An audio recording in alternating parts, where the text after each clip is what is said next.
तो मेरे भाइयों और बहनों, हम लोग बात कर रहे थे नेपोलियन एक कोड के बारे में। तो जैसे कि हमें पता है कि हम लोगों ने बात कर ली थी कि भैया जो वहाँ की जनता थी, अलग अलग देशों की जनता थी, वो कि डिक्टे जो डेमोक्रेसी थी वो खत्म होने के बावजूद भी जो डिक्टेटरशिप थी वो एक्सेप्ट कर रही थी किसकी, नेपोलियन की। अब उसका कारण क्या था, क्या कारण था जिसकी वजह से नेपोलियन को एक्सेप्ट किया गया था?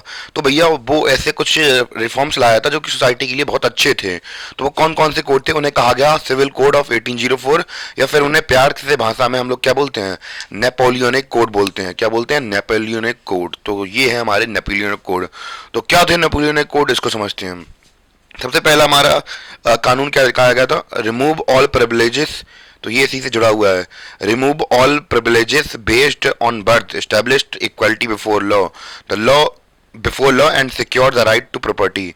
तो सबसे पहले क्या किया गया? तो पहले के समय में हमें पता है कि चाहे यूरोप हो, चाहे कोई दुनिया का दूसरा पार्ट हो, तो हम लोग पुराने समय से देखते हुए आए हैं कि जो पुराना समय था, उस समय पर जो राजा महाराजा थे उनका राज चलता था। जब राजा महाराजा का राज चलता था तो उन्हें बहुत सारी सुविधाएं दी जाती थी।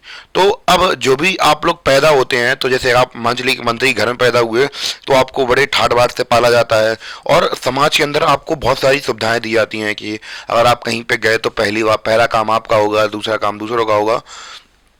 तो ये सारा सीन होता है। तो जितनी भी सुविधाएं दी जाती थी क्लासेस को देख करके, आप किस जगह पे पैदा हुए, तो वो सारी चीजें खत्म कर दी गई। भले ही आप चाहें कोई मंत्री संतरी जिसके भी बेटे हों, तो इससे फर्क नहीं पड़ने वाला है। क्या हमारे यहाँ भी ऐसा होता है? हाँ होता है। अभी भी लिटरली अगर आप लोग देखें तो आपको पता चलेगा, हाँ ऐसा ही होता है। और कैसे होता है ये बता देता हूँ मैं आपको। तो आप देखेंगे कि आपके कोई रिश्तेदार होंगे, कोई जान पहचान की बड़ी पोस्ट में, तो आप कहेंगे कि भैया हमारे रिश्तेदार हैं, बात कर लेना। फूफा ताऊ हमारे विधायक, फूफा हमारे सांसद। तो ये सीन होता है।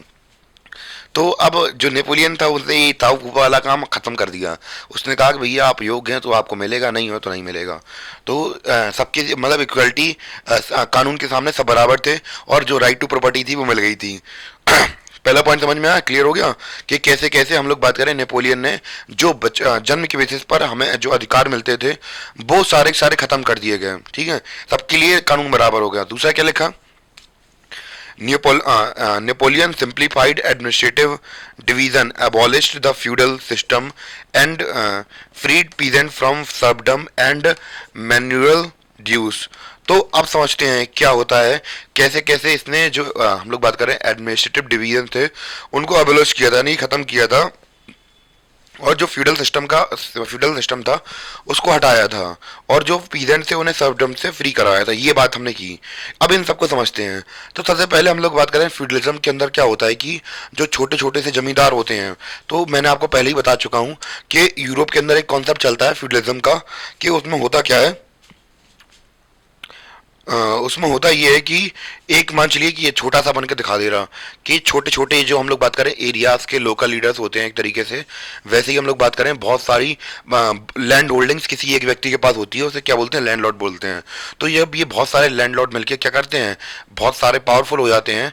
तो फिर क्या करते हैं, अपने राजा को रिक्रूट करते हैं। या फिर हम लोग इसको ऐसे समझ सकते हैं कि राजा को अगर राज करना है तो वो छोटे छोटे जैसे प्रोविनेंसेस नहीं होती हैं, या फिर हम लोग बात करें अपने इंडिया को, अगर इन पूरे इंडिया को एक कंट्री मान के चले, मतलब एक कंट्री हमारी, तो उसको कर दिया अलग अलग स्टेट में बांट दिया गया है, और अलग अलग स्टेट के जो चीफ मिनिस्टर होते हैं वो एक तरीके से फ्यूडल लॉर्ड समझ सकते हैं हम लोग। मतलब एक एग्जांपल के तौर पर बता रहा हूँ कि एक सेंटर में एक आदमी बैठेगा और वो एक अपने राज्य को अलग अलग भागों में बांट देगा, 4 5 6 7 जितने भी भागों में से बांटना है, और उसके ऊपर एक आदमी बैठा देगा जो कि फ्यूडल लॉर्ड होगा। तो वो अब रेवेन्यू कलेक्ट करके देगा, क्योंकि भैया अब राजा हर जगह हो नहीं सकता है और अपने आदमी अप्लाई कर नहीं सकता है तो ज़्यादा, तो वो एक आदमी को बैठा देता है इज अ सावंत। तो इसे सावंती सिस्टम भी बोलते हैं। तो एक व्यक्ति बैठा होगा उसके बिहाफ पर, जैसे कि प्रेसिडेंट के बिहाफ पर गवर्नर बैठते हैं, सीएम के प्रधानमंत्री के बिहाफ पर मतलब प्रधानमंत्री की तरह ही सीएम बैठता है। तो भैया उसी तरह पे राजा के बिहाफ पर छोटे सावंत बैठा दिए जाते थे। तो वो अब जैसे हमने बात की कि एक राज्य को 5 पार्ट में डिवाइड कर दिया, अब 5 अलग अलग राजा बना जाएंगे, मतलब राजा बन जाएंगे जो कि काम करेंगे किसके लिए, जो एक मेन राजा है उसके लिए। तो वो सारा सारा पैसा कलेक्ट करके देंगे, और वहां पे जो कोई भी काम होगा, प्रणाली सिस्टम होगा या फिर जस्टिस सिस्टम होगा, तो वही सब देखता था। जो हमारा सावन था या फिर फ्यूडल लॉर्ड था वो सारी चीजें देखता था। ठीक है। अब उसके पास में बहुत सारी जमीन आती थी। तो अब जो फ्यूडलिज्म का सिस्टम है वो तो समझ में आ गया होगा। अब हम लोग बात करें सर्फडम क्या होता है, तो सर्फडम सर्फ्स तो वो लोग होते थे जो हमने बात की, एक सावंत है, अब से बहुत बहुत बड़ी लैंड होल्डिंग्स है, ठीक है। अब जब इतनी बड़ी लैंड होल्डिंग है आपके पास, तो आप करेंगे क्या उसमें भैया, किसानों वो गरीब किसान काम करते रहते थे, उन्हें परेशान किया जाता था। तो अब उसने क्या कर दिया, नेपोलियन ने ये फ्यूडल सिस्टम को खत्म कर दिया। ऊपर से सर्फडम यानी कि जो उसके लिए काम करते थे, बंधुआ मजदूर बन के लोग काम करना पड़ता था, वो भी सिस्टम हटा दिया उसने। तो अब जे क्या थे, जे ऐसे ही हम लोग बात करें पहले की वैसा चलती थी कि जो राजा होता था वो अपना सावंती सिस्टम ऐसे ही चलाता था कि अलग अलग प्रांतों को बांट दिया और वो रूल कर रहे हैं। तो अब ये जो सिस्टम था फ्यूडलिज्म का वो उसने हटा दिया, ठीक है। और अगला अगला रिफॉर्म क्या किया था नेपोलियन ने, वो देखते हैं। In the town to guild restrictions were removed. तो टाउन तो पहले क्या था, गिल्ड रिस्ट्रिक्शन। अब इसको समझते हैं गिल्ड क्या होती है, गिल्ड को समझते हैं। तो गिल्ड को समझना बहुत ज़्यादा जरूरी है। आई थिंक पहले ये बताइए आप लोगों को समझ में आ रहा है या नहीं आ रहा है। अगर नहीं आ रहा है तो आप लोग कमेंट करके बता सकते हैं कि सर हाँ यहाँ पे प्रॉब्लम लग रही है।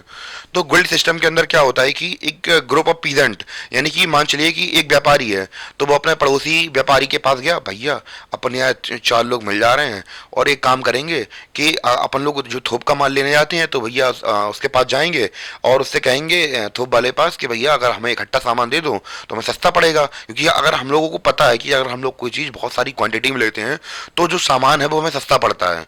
तो ऐसे ही जो गिल्ड सिस्टम था, तो वो इकट्ठा जो व्यापारी, चार व्यापारी हो जाते थे, मिल जाते थे, तो उन्हें सामान बहुत सस्ता पड़ता था और वो महंगे दामों में बेचते थे। तो अब होता क्या था कि जो बिजनेसमैन है, जो थोक वाला है, उसे तो घाटा पड़ रहा। तो अब वो राजा से कह देगा, भैया यार गिल्ड बना के बहुत लूटते हैं यार, ये हमें कुछ करिए महाराज जरा हमारे लिए। तो वो ये क्या कर दिया गया था पहले के सिस्टम में कि गिल्ड सिस्टम बंद कर दिया गया था कि यानी कि ग्रुप का मतलब व्यापारियों का संगठन नहीं बनाया जाएगा। तो अब नेपोलियन ने कहा कि हमें व्यापार चाहिए, क्या चाहिए, व्यापार चाहिए। तो उन्होंने कहा कि भैया जो गिल्ड रिस्ट्रिक्शन ला के रखा था पहले के राजाओं ने, हटा दो इसे, ठीक है। तो अब व्यापारी खुश आदमी, व्यापारी और आम आदमी खुश हो रहा है, धीमे धीमे हम लोग देख रहे हैं, ठीक है। और क्या हो रहा था, ट्रांसपोर्ट एंड कम्युनिकेशन सिस्टम पर इम्प्रूव्ड। तो भैया किसी भी इकोनॉमी की सबसे बड़ी बात क्या होती है और सबसे अच्छी बात क्या होती है, तभी भी इकोनॉमी वर्क कर पाती है जब वहाँ का कम्युनिकेशन सिस्टम और जो ट्रांसपोर्टेशन सिस्टम है वो अच्छा होता है, तभी कोई इकोनॉमी अच्छे से वर्क कर पाती है। तो इसका सेंस समझते हैं कि भैया अब हमें क्या करना था, यहाँ से यूरोप से अमेरिका से कोई सामान मंगाना था, हम फोन लगाएंगे, हाँ भैया 2 टन माल भिजवा दीजिए। तो अब हमने यहाँ पे कंपनी में फ़ोन लगाया।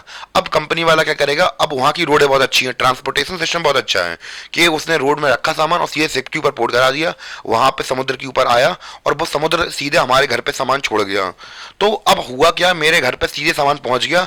क्यों? क्योंकि कम्युनिकेशन सिस्टम अच्छा था कि हमारे पास फ़ोन लगाने की सुविधा थी।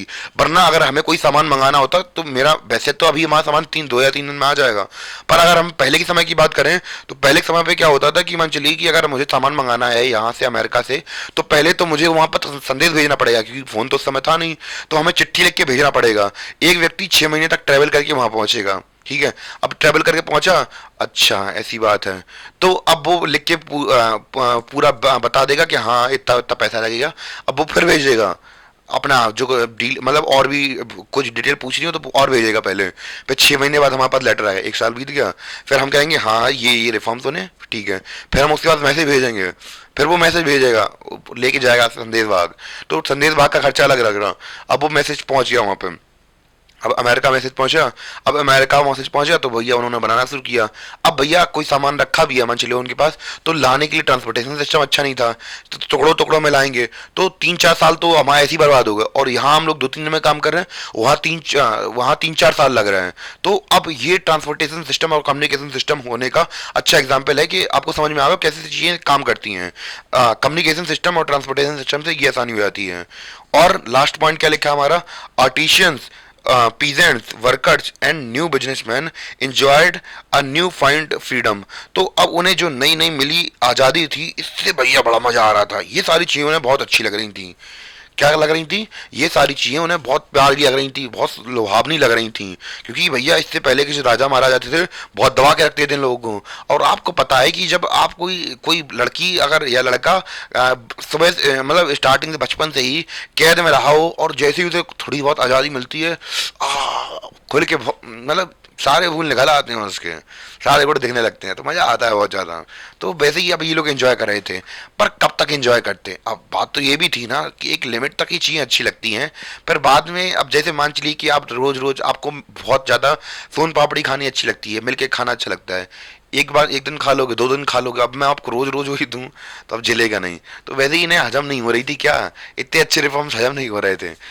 क्यों हजम नहीं हो रहे थे? क्योंकि एक चीज इनकी दांव पे लगी हुई थी, वो थे इनका पॉलिटिकल फ्रीडम। तो भैया आप इनको अब तो, क्योंकि भैया आप हटा तो सकते नहीं है कि यार फौज लग गई तो लग गई, डेमोक्रेसी के अंदर तो भैया मौका रहेगा कि भैया 5 साल बाद फिर निपटा देंगे तुमको। पर अब यहाँ पे तो कुछ नहीं कर सकते ना हम लोग। अब हमारे पास क्या ऑप्शन बचता है? कुछ नहीं बचता है हमारे पास ऑप्शन। तो उनको और इतना समझ, और भी आगे समझते हैं। उससे पहले आप लोग पहले ये नोट कर लीजिए, फिर क्योंकि मैं आगे कर रहा हूँ।